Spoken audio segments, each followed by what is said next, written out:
First time lang ako naka-attend ng kasal. Ito palang first time sa kapatid ng amo ko na isinama ako kahapon. Tapos, ako lang din nag-iisang katulong doon. Lalaki sa kanila. Alam mo, namangha ako kasi pogi at maganda kasi din yan silang mag-asawa. Tapos, tsaka yung ceremony nila, ang bilis lang. Tapos, ewan ko ba, parang kinikilig ako ba yung paglabas ng bride.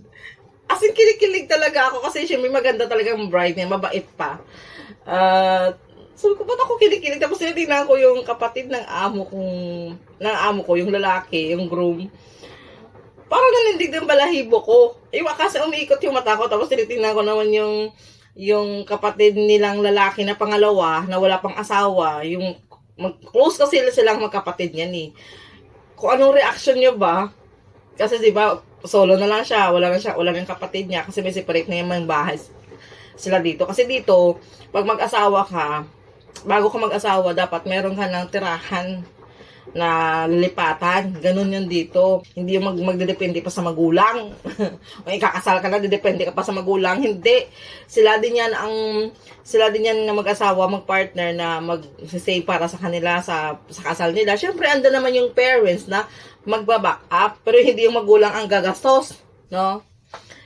Tapos, basta, ang sarap sa feeling. Ewan ko ba, kinikilig talaga ako. Kasi nakikita mo talaga yung pagmamahalan nila sa isa't isa. Makikita mo yung guys, kung both side na in love talaga sila sa isa't. Ay, ambot na lang sa langaw.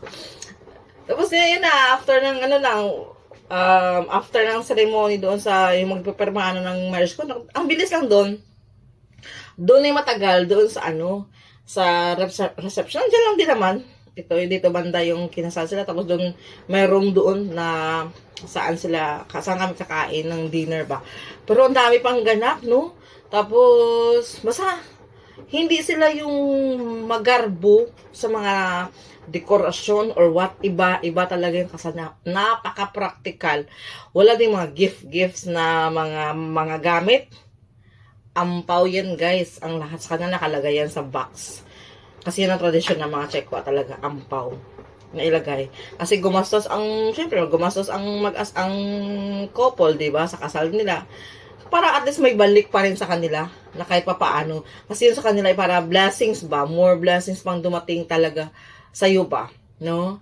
Ganun ang mga Chekwa magtulungan, kaya ang bilis nilang umangat eh. Pero ang ganda talaga ng bride ba. Tapos una-una, 'di ba, yung pangkasal na yung kasal niyang dress, magpa-picture sila dyan. Damdami, syempre, yung mga family magpa-picture. Pangalawa naman, yung parang yung dress niya na after ng kasal, mag-change siya ng dress niya, di ba? Yung gown niya ulit. Ang pinaka-last niyang sinuot, yung red na. O yung red na puno ng mga gold yan. I don't know, mga tradisyon nila siguro yan. Mga bracelet, sing-sing, kwintas, nakalalaki na. Talaga, ikwintas pa sa'yo lahat ng mga gold na mga, saan ganun. Ang galing, no? Ang lang, napaka-organized ng walang maguloy, walang pabida-bida, walang, kasi moment ng yun eh, moment ng mag-asawa, yun eh. Parang, binigay talaga sa kanila yung moment and walang nag-eksena ng ganyan-ganyan, wala. Uupo lang kasi kami yung sa harap talaga kasi kami yung family, itong family ng ang amo ko, family naman ng babae doon. Sa harap talaga kami. Ang ganda, pero tapos yung alam mo yung moment na i-look back yung mga picture nila nung bata pa sila, yung groom at saka yung bride. Siyempre sa katabi ko si Lola, nanay ng amo kong babae, yung nanay nila. Dito yung katabi ko, siyempre nasa harap kami na, alam nyo ba, pati ako, parang, I don't know, parang maiyak din ako ba? Pero siguro sa tuwa, sa tuwa. Kasi na umiiyak yung groom, na mag-speech siya para sa lahat-lahat, sa asawa niya, sa lahat na rin, nagpapasalamat siya. Kahit hindi ko maintindihan, guys, ba? Narinig ko lang doon yung tatay niya, dahil sayang, parang kumbaga sa atin, sayang, wala yung tatay niya. Kasi patay na yung tatay niya eh. Tatay ng amo kong babae. Nakikita ko din yung picture. Ang cute ba na, so ganun pala dapat, no? Mag-create ka ng ganung memories, no? Kasi unang nakita ko yung emotion ni Lola na na-miss niya rin, syempre, yung asawa niya. Parang nakakaano din, syempre, wala na si asawa niya. Tapos, makikita mo sa picture, sa kasal mismo ng anak mo. Ay, nako, sa speech ng, iyakan. Kasi maramdaman ko yung speech ng kapatid ng amo kong lalaki, ng babae. Yung speech niya ng groom. Ay, grabe, hindi ko siya maintindihan.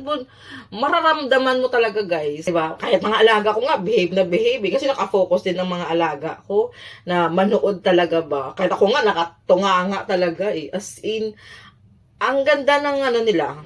Ang nakikita ko talaga dito, sa kasal nila ay na andun yung pagiging practical, pero andun yung walang sa pawa ng mga regalo. Nakikita ko talaga eh. Walang pabida-bida ba? Magbibigay ka ng ampaw, siya hindi naman na nakikita yun.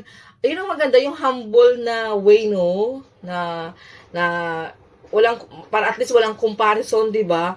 At least yung pag nagbigay ka doon, mag-asawa lang nakakaalam kasi may alam kung may message yan eh. Mag-asawa lang nakakaalam kung saan galing yan, bla bla, etc.